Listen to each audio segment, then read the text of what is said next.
سورہ قلم کی یہ آیات چل رہی ہیں کہ اللہ تعالیٰ نے قلم اور قلم سے لکھی جانے والی تحریروں کی قسم اٹھائی ہے کہ محمد صلی اللہ علیہ وسلم مجنون اور دیوانے نہیں ہیں. نبی صلی اللہ علیہ وسلم مجنون نہیں ہے تو آپ کو فالو کرنے والے بھی مجنون نہیں ہیں. ایک بات خوب اچھی طرح سمجھیں کہ فالو کرنے کا مطلب کیا ہوتا ہے. جب کہا جاتا ہے نا کسی کی اتباع کرو, کسی کو فالو کرو, کسی کے پیچھے چلو, تو پیچھے چلنے کا, اتباع کرنے کا, فالو کرنے کا یا تقلید, یہ سب ایک ہی معنی ہے. الگ الگ قرآن میں یہ سب ایک ہی معنی میں استعمال ہوئے ہیں. بعض لوگ کہتے ہیں تقلید کہتے ہیں بغیر دلیل کے, اور اتباع کہتے ہیں دلیل کے ساتھ. ایسی کوئی بات نہیں ہے. قرآن مجید میں اللہ تعالیٰ نے جو اتباع کا لفظ استعمال کیا ہے وہ بغیر دلیل کے کسی کو فالو کرنے کے معنی میں ہے. جیسے قرآن مجید میں آتا ہے وَإِذَا قِيلَ لَهُمُ اتَّبِعُوا مَا أَنزَلَ اللَّهُ, جب ان سے کہا جاتا ہے کہ اللہ نے جو کتاب نازل کی اس کی اتباع کرو, قَالُوا بَلْ نَتَّبِعُ مَا أُنزِلَ بَلْ نَتَّبِعُ آبَاءَنَا, ہم اتباع کریں گے اپنے باپ دادا کی. اور ایک جگہ ہے ما الفینا علیہ آباءنا, جس دین پر باپ دادا کو پایا اس کی اتباع کریں گے. تو اب آپ بتاؤ وہ باپ دادا کے دین کی جو اتباع کر رہے تھے کسی دلیل کے ساتھ کر رہے تھے؟ بولے بھائی, بغیر دلیل کے پیچھے چل رہے تھے. تو اسی طرح قرآن نے جو ہمیں کہا کہ قرآن کی اتباع کرو تو مطلب یہ بغیر دلیل کے قرآن کے پیچھے چلو. قرآن سے اگر آپ دلیل مانگو گے کہ یہ جو آپ نے حکم دیا اس کے برحق ہونے کی کیا دلیل ہے, تو یہ جہالت ہے. سوال یہ پیدا ہوگا کہ مشرکین جب باپ دادا کے دین کے پیچھے چل رہے ہیں بلا دلیل, وہ ناجائز ہو گیا, اور ہم جب بلا دلیل چلیں کسی کے پیچھے تو وہ جائز ہو گیا. یہ کوئی غلط تو نہیں نہ ہوئی, یہ تو بڑی غلط بات ہو گئی نا. یہ خوب فرق اچھی طرح سمجھے. یہ لفظ ہے جس سے آج کل گمراہ لوگ مغالطے میں ڈالتے ہیں کہ ہم دلیل کے بغیر کسی کے پیچھے نہیں چلیں گے. قرآن کے پیچھے چلنا ہے بغیر دلیل کے.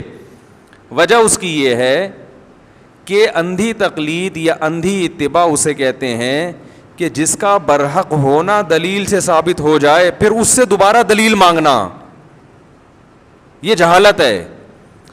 اور جس کا برحق ہونا دلیل سے ثابت ہی نہیں ہوا اس کے پیچھے بلا دلیل چلنا یہ بھی جہالت ہے. قرآن سے دلیل نہیں مانگی جائے گی اس لیے کہ قرآن کا برحق ہونا دوسرے دلائل سے ثابت ہو گیا ہے. وہ دلائل قرآن کے علاوہ ہوں گے. اور مشرکین جس باپ دادا کو فالو کیا کرتے تھے ان کا برحق ہونا کسی بھی دلیل سے ثابت نہیں تھا. سمجھ میں آ رہی ہے بات؟ تو پتہ یہ چلا کہ کسی شخصیت کا یا کتاب کا یا کسی پیغمبر کا کسی خارجی دلیل سے برحق ہونا ثابت ہو جائے تو پھر اس کی اتباع کرنے میں اس سے ہر بات کی دلیل پوچھنا اس کو اتباع نہیں کہتے. لوگ کہتے ہیں نا ہر چیز کی ہمیں دلیل بتاؤ, دلیل بتاؤ, دلیل بتاؤ, دلیل بتاؤ, بغیر دلیل نہیں مانگیں گے. اگر کسی شخصیت کا برحق ہونا آپ کی نظر میں ثابت نہیں ہے پھر آپ اس سے دلیل مانگیں گے. لیکن کسی کا برحق ہونا ثابت ہو گیا تو پھر اس کے پیچھے چلنا یہ دلیل ہی کو فالو کرنے کے مترادف ہے. میں اگر کوئی بات کہتا ہوں آپ کہہ سکتے ہیں مفتی صاحب ہمیں آپ کے برحق ہونے پر کوئی دلیل نہیں ہے آپ کے برحق, لہذا آپ جب دلیل سے بات کریں گے تو ہم مانیں گے ورنہ نہیں مانیں گے. بالکل ٹھیک ہے. لیکن جب مجتہد کوئی بات کرے گا تو مجتہد کا برحق ہونا یعنی یہ ہونا کہ وہ قرآن و سنت ہی کو فالو کرتے رہے ہیں اور ان کا علم ہمارے علم سے زیادہ ہے, وہ آپ سے زیادہ برحق ہیں, تو اس کو فالو کرنا یہ اندھی تقلید نہیں کہلائے گا. تو ہم جن مجتہدین کی طرف آپ کو دعوت دیتے ہیں ان کو آپ بھی برحق مانتے ہیں اور ہم بھی برحق مانتے ہیں, تو ان کو فالو کرنا یہ اندھی تقلید نہیں کہلاتا. اور اس کا قرآن نے حکم دیا ہے وَاتَّبِعْ سَبِيلَ مَنْ أَنَابَ إِلَيَّ, اس کے پیچھے چلو, اس کو فالو کرو جو میرے راستے پہ چل رہا ہے. یعنی یہ بات دلیل سے ثابت ہو جائے کہ جو اللہ کے راستے پہ چل رہا ہے یہ ثابت ہو جائے کہ یہ اللہ ہی کے راستے پہ چل رہا ہے, تو پھر تم نے اس کے پیچھے چلنا ہے, اتباع کرنی ہے. سمجھ میں آ رہی بات؟ اور اتباع کہتے ہیں پیچھے پیچھے چلنا, اور یہ لفظ نکلا کس سے؟ تبیع یتبعو. عربی میں تبیع اس گائے کے بچے کو کہتے ہیں جو اپنی اماں کے پیچھے پیچھے چلتا ہے. وہ اماں سے دلیل نہیں پوچھتا کہ اماں یہاں کیوں جا رہی ہو, وہاں کیوں جا رہی ہو. تبھی میں کہتا ہوں جتنے گمراہ لوگ یوٹیوب پہ آپ کو الفاظ کے گھماؤں سے الو بنا رہے ہیں نا, انشاءاللہ اللہ کی رحمت سے امید کر کے کہتا ہوں کہ میرے سامنے بیٹھیں گے تو میں ان کے دلائل انشاءاللہ ان کے دلائل کے بخیے ادھیڑ دوں گا انشاءاللہ کہ یہ کس طرح سے گھماتے ہیں باتوں کو. لفاظی ہے اور کچھ بھی نہیں ہے. علماء سے مجتہدین سے بدگمان کر کے نئے نئے فرقے مارکیٹ میں لانا اور اس پہ قرآن و سنت کا لیبل لگانا, حالانکہ وہ لوگوں کو یہ کہہ رہے ہوتے ہیں کہ آپ ہماری اتباع کرو. لیبل قرآن و سنت کا ہے. رہا یہ مسئلہ کہ وہ جو ہاں میں پہلے تبیع کا لفظ بتا دوں. تبیع کسے کہتے ہیں؟ اتباع کرنے والا. تو گائے کے بچے کو کیا کہتے ہیں؟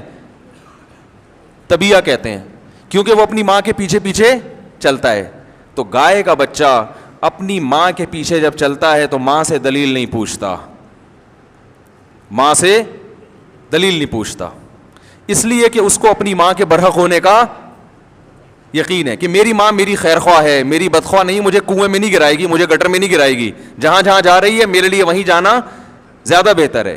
تو جب کسی مجتہد کا برحق ہونا کسی خارجی دلیل سے ثابت ہو جائے تو پھر اس کے مجتہد کے پیچھے پیچھے چلنا اور اس سے دلیل کا مطالبہ نہ کرنا, یہ تو عین قرآن مجید کا حکم ہے. سمجھ میں آ رہی ہے بات؟ تو اس لیے اپنے آپ کو فرقواریت کی لعنت سے بچائیں, قرآن و سنت کی اس تشریح کو فالو کریں جو مجتہدین نے کی ہے, وہ مجتہدین جن کو پوری امت مانتی ہے. اور یہ جو میرے پر اعتراض کیا جاتا ہے نا کہ مفتی صاحب نہیں ہم تو دلیل کو مانیں گے, تو پھر مانو نا میں جو بات کر رہا ہوں دلیل سے کر رہا ہوں کہ نہیں کر رہا. یہ دلیل ہی تو دی ہے میں نے قرآن سے, اور اتباع کے لفظ کو ڈیفائن کیا. دیکھو قرآن میں جب کوئی لفظ آتا ہے, قرآن جب ہمیں کوئی آرڈر دیتا ہے تو اس لفظ کی تشریح کے لیے تو ڈکشنری کا سہارا لینا پڑے گا نا. تو اتباع کے لفظ کو ڈیفائن کرنے کے لیے میں نے کس کا سہارا لیا؟ ڈکشنری کا, کہ عرب میں تبیع کسے کہتے ہیں؟ اس بچے کو جو ماں کے پیچھے پیچھے چلتا ہے. تو اب اس کے لیے قرآن ہی سے دلیل پیش کرنا وہ بھی میں نے کر دی کہ قرآن میں خود اتباع کا لفظ بلا دلیل کسی کو فالو کرنے کے لیے استعمال ہوا ہے. تو اتنے سارے دلائل سننے کے بعد بھی اگر آپ یہ کہو کہ مفتی صاحب جو دعویٰ کرتے ہیں بغیر دلیل کے قرآن کی آیت کا ریفرنس نہیں دیتے, تو میں نے صرف آیت نمبر بیان نہیں کی ہے, پوری آیت عربی میں پڑھ کے سنا دی ہے. تو یہ مفتی صاحب پھینکنے کے لیے یہاں نہیں بیٹھے دلیل سے, اور الحمدللہ ہمارے پاس جو دلائل ہیں وہ اتنے مضبوط ہیں کہ وہ انشاءاللہ بڑے دعوے نہیں کر رہا کہ سامنے بیٹھے کوئی, تو پھر ہم انشاءاللہ اس کو قائل کریں گے اور بتائیں گے کہ آپ کہاں کہاں کیا کیا گڑبڑ کر رہے ہیں. تو یہ فالو جو ہے نا, فالو ہی کرنا پڑے گا آپ کو کسی نہ کسی کو. تو دلائل کے تانے بانے اور جو آپ کو پوری امت سے جو لوگ ہٹا رہے ہیں, امت سے بدگمان کر رہے ہیں کہ وہ بھی غلط, وہ زبان سے نہیں کہتے کہ وہ بھی غلط, ان کی صحبت میں بیٹھنے کے بعد, ان کے بیانات سننے کے بعد آپ کو ساری دنیا غلط لگنے لگتی ہے. تو یہی گمراہی ہے کہ آپ کو سب غلط کیوں لگ رہے ہیں. تو قرآن مجید کو اگر ہم دیکھتے ہیں نا, قرآن مجید کو, قرآن کا پہلے برحق ہونا کسی خارجی دلیل سے ثابت ہو گیا.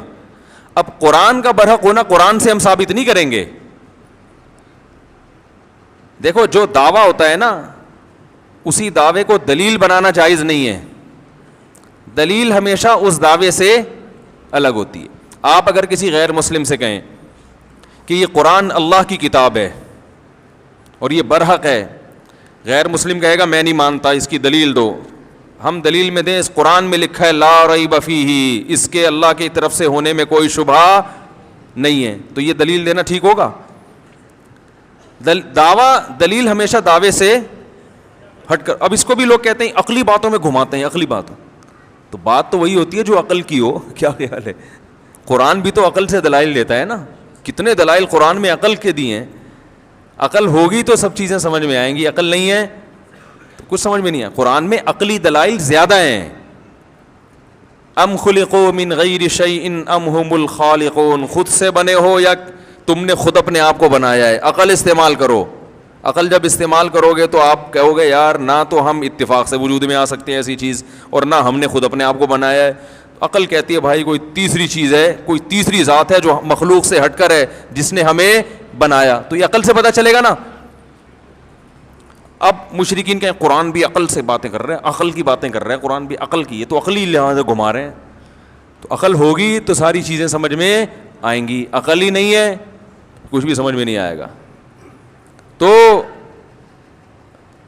قرآن سے جب ہم قرآن کا برحق ہونا جب ہم ثابت کریں گے تو وہ قرآن سے نہیں بلکہ وہ قرآن کے علاوہ دلیل سے ثابت کریں گے. وہ کیا دلائل ہے وہ ایک الگ بحث ہے کہ ہم کیسے ثابت کرتے ہیں کہ یہ قرآن اللہ کی کتاب ہے. تو میرا بتانے کا مقصد صرف یہ ہے کہ غیر مسلم کو جب آپ اسلام کا برحق ہونا ثابت کریں گے تو دلیل اسلام سے نہیں دیں گے. ہاں یہ ضرور ہے کہ اسلامی تعلیمات بیان کر کے اس کو کہ دیکھو ایسی تعلیمات کسی باطل کی نہیں ہو سکتی, ایسی باتیں کوئی باطل نہیں کر سکتا, یہ ایک الگ موضوع ہے. لیکن دلیل جو قرآن کو اگر آپ سچا ثابت کریں گے تو قرآن کے علاوہ سے, تو یہاں عقل استعمال کرنی پڑے گی آپ کو. تو قرآن مجید میں اللہ تعالیٰ نے ارشاد فرمایا والقلم وما يسطرون ما انت بنعمت ربک بمجنون, اے نبی آپ اپنے رب کے فضل سے مجنون نہیں ہیں. تو یہ ثابت کیا جا رہا ہے کہ رسول اللہ صلی اللہ علیہ وسلم مجنون اور دیوانے نہیں ہیں, اور آپ کو فالو کرنے والے بھی مجنون